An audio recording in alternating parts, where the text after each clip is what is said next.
ماشيه على دايت وحاسه انك طول الوقت جعانه ومش عارفه تعملي ايه، هنعرف مع بعض في الفيديو ده ايه الحل. اول حاجه، لو انت لسه هتبداي دايت جديد، لو كنت قبل كده بتاكلي براحتك وبتاكلي كل حاجه نفسك فيها، ما تقطعيش اكلك مره واحده. حاولي انك تقللي اكلك بالتدريج. كمان ما تمشيش على نظام قاسي او نظام يحرمك من الاكلات اللي انت بتحبيها، لانك هتمشي عليه يومين 3 وبعد كده هترجعي تاكلي اكتر من الاول. تاني حاجه، اوعي تسيبي نفسك لحد ما تجوعي. دايما كلي وجبات صغيره كل ساعتين 3 تقريبا لحد ما تقدري تتحكمي في شهيتك للاكل. كمان اوعي تفوتي ميعاد وجبتك. رقم 3، لازم تتاكدي انك بتشربي ميه كويس قوي، لان خلي بالك المخ ما بيقدرش يفرق ما بين اشارات الجوع واشارات العطش. دايما لو جسمنا محتاج ميه، المخ بيترجم الاشارات دي على انها جوع. فدايما اول ما تحسي بالجوع قبل ما تاكلي، اشربي الاول كوبايتين ميه واستني شويه. رقم 4، لازم تنامي كويس. قله النوم غير انها بتعملي ضغط نفسي وعصبي، كمان بتخليكي عايزه تاكلي كتير قوي وتجيب لك شراهه، خصوصا للسكريات والنشويات البسيطه. فلازم تنامي كويس قوي. رقم 5، دايما اشغلي وقتك. ما تسيبيش عندك وقت فراغ، لان طول ما انت قاعده فاضيه هتفكري في الاكل. فما تسيبيش عندك وقت فراغ ودايما اشغلي وقت. 6، لو انت بيجيلك ستريس كتير، لازم تفرغي الطاقه السلبيه دي او الضغط العصبي اللي انت فيه، بس بطريقه صح، بعيده خالص عن الاكل، لان الاكل مش وسيله تطلعي فيها مشاعر. زي انك تعملي رياضه، تلعبي يوجا، مديتيشن، تعملي هوايه انت بتحبيها، او تنزلي اي حاجه بعيده عن الاكل. رقم 7، خدي دايما الحاجات دي هتحسسك بالشبع فتره طويله بعد اكلها،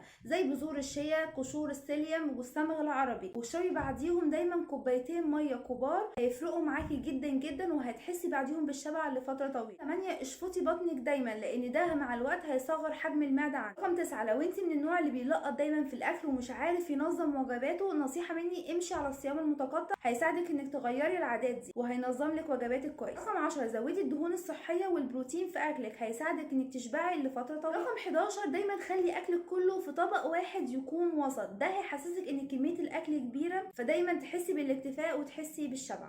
لو عجبكم الفيديو ما تنسوش تعملوا لايك وشير للفيديو والاشتراك في القناه.